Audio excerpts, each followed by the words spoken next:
Midi Lorraine sur RCF en Lorraine. Midi 15, nouveaux sujets brûlants et nouveaux invités pour Nicolas Dufour dans cette dernière partie de votre Midi Lorraine. Aujourd'hui, avec l'introduction de la Semaine européenne de la vaccination du 25 avril au 1er mai.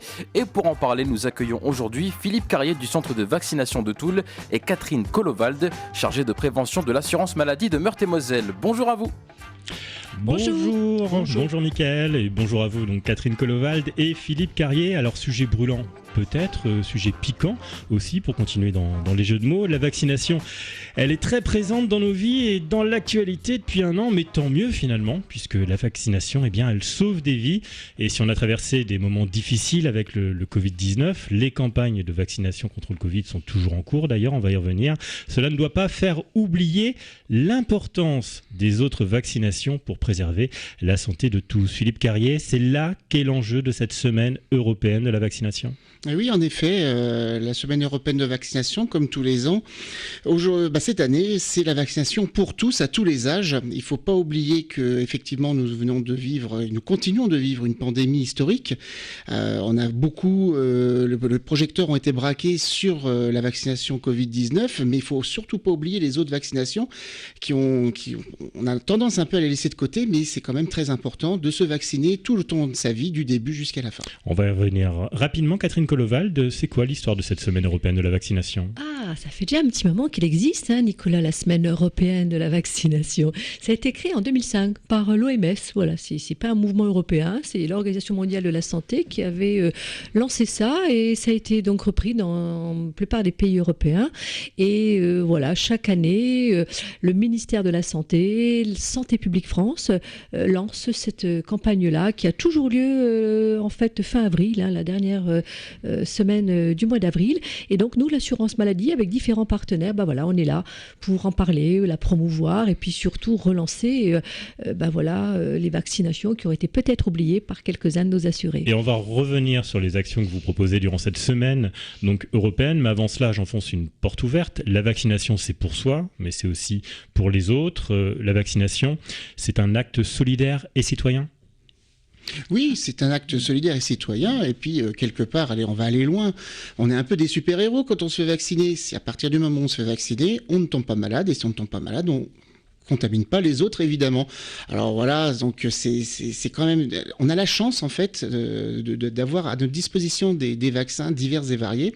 Et grâce à ces vaccinations, ça protège et ça sauve des vies dans le monde entier. C'est des millions de vies qui ont été sauvées grâce à ça. On peut rappeler éventuellement quelles maladies infectieuses ont pu être éliminées grâce à la vaccination ? La variole. La variole, c'est une maladie qui a décimé les populations dans le monde.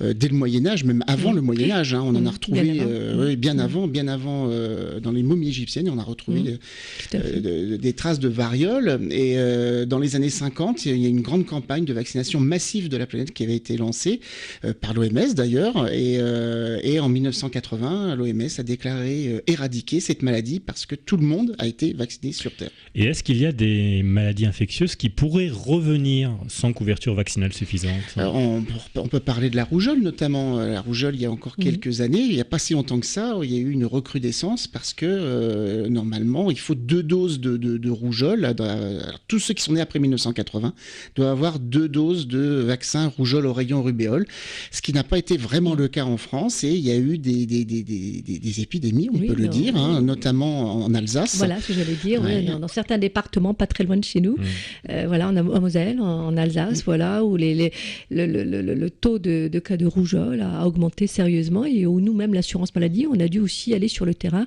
pour sensibiliser les familles à la vaccination des enfants contre la rougeole. D'où l'importance d'une couverture vaccinale suffisante. Et je note qu'il reste une marge de progression, par exemple, pour la vaccination contre les HPV ou encore celle des enfants et des adolescents contre le virus de l'hépatite B. On peut en parler un peu ? Bien sûr, le HPV, le papillomavirus, ce sont des condylomes, comme des petites verrues qui se mettent sur le col col de l'utérus et qui provoquent des cancers. Et la vaccination est là justement pour éviter. Alors actuellement, on est à plus de 80%. On peut éviter des conditions qui sont responsables des cancers du col de l'utérus. Et il faut surtout mettre l'accent. Depuis l'année dernière, les garçons maintenant sont concernés par cette vaccination parce qu'il ne faut pas oublier que ces HPV peuvent être transmis par les garçons aussi. Et puis, ce sont des condylomes qui se mettent sur des muqueuses. Alors, on parle souvent du col de l'utérus, mais les muqueuses, il y a aussi l'anus, il y a aussi la gorge, où là, on peut développer des cancers. Donc, les garçons sont concernés autant que les filles, 11-14 ans, 2 doses. Voilà. Depuis l'année dernière, les garçons. C'est vrai qu'avec la Covid, l'information est un tout petit peu passée à la trappe. Donc, voilà, c'est intéressant, Nicolas, de nous redonner la parole par rapport à ça, parce que nous, on voit bien aussi sur le terrain, lorsqu'on sensibilise les familles, beaucoup de parents ignorent que leur fils peut être vacciné contre l'HPV. Voilà. Il peut être, mais il n'y a pas d'obligation vaccinale. Ah non, il n'y a pas d'obligation vaccinale pour l'HPV. Pour quelle maladie il y a une obligation vaccinale ? Alors, depuis 2018, il y a un calendrier vaccinal obligatoire pour les enfants qui sont nés après le 1er janvier 2018. Donc, c'est diphtérie, tétanos, polio, coqueluche, l'hémophilus influenza B, l'hépatite B, rougeole, oreillon, rubéole, méningocoque C et méningite de type C. Donc, ça fait les 11 vaccins obligatoires. Et quelles conséquences si on ne respecte pas cette obligation vaccinale ? Alors, les conséquences ont été édictées dans la loi. C'est la possibilité de mettre les enfants à l'école. Alors, c'est pas aussi strict que ça. La loi est faite aussi, c'est assez ouvert. Mais il y a quand même cette obligation-là. C'est la responsabilité des parents. Et puis, disons-le clairement, c'est un enjeu de santé publique. On ne force pas les gens à se faire vacciner. C'est pas une lubie comme ça. Vous parliez tout à l'heure de l'hépatite B. L'hépatite B, c'est une inflammation du foie due à un virus. C'est une des premières causes de greffe de foie en France, les hépatites. C'est pas rien. Et c'est une infection sexuellement transmissible. Ça peut être transmis par du sang contaminé si la personne en face a une plaie, etc.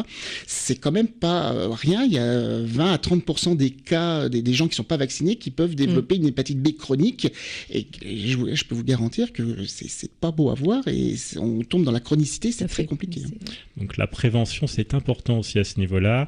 Catherine Kolovald, que va faire l'assurance maladie durant cette semaine européenne de la vaccination ? Alors, comme je vous l'ai dit tout à l'heure, Nicolas, donc on va porter cette semaine-là auprès de nos assurés.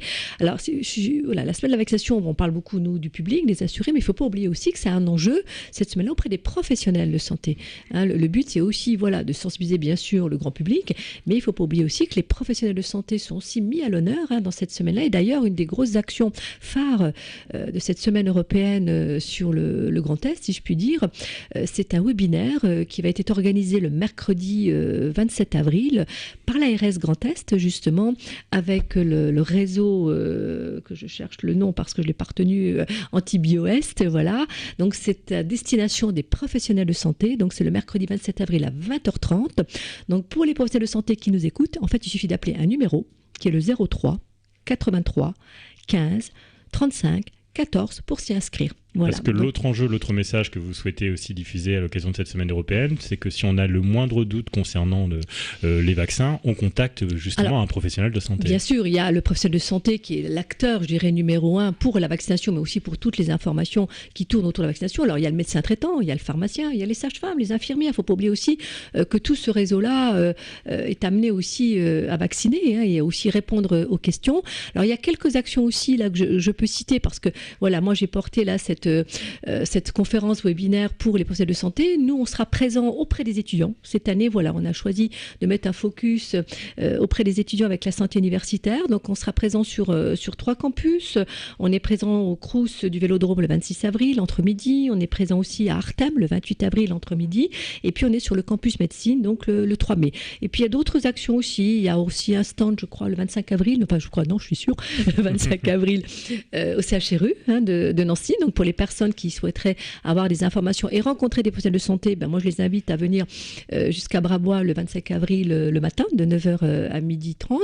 Et puis pour vos auditeurs qui seraient sur la Meuse, il y a aussi la caisse primaire. Et voilà, parce que mes collègues de la caisse primaire de Meuse se sont aussi investis, il ne faut pas les oublier. Il y a eu toute une action à la caisse primaire dans le hall de la caisse primaire donc de Bar-le-Duc qui aura lieu le 26 avril après-midi de 14 à 16h. Et je crois savoir aussi aussi qui seront dans des grandes surfaces, notamment au King Jouet de Bar-le-Duc le 27 avril de 14h à 16h, et puis au Bricomarché aussi de Bar-le-Duc. Ils vont vraiment à la rencontre des gens. Donc voilà, nous on a fait d'autres choix parce que c'est pas les thèmes qui manquent, vous le savez très bien, donc dans le service prévention des caisses primaires, mais voilà, c'est vrai qu'on porte, nous, alors il y a aussi toute cette information-là que nos assurés peuvent trouver sur nos fameux réseaux amélie.fr, et puis il y a aussi le site de la vaccination, je pense que je vais vous êtes parfaite, vous faites tout le travail, tout ça. Je vais sortir du studio là. Oui.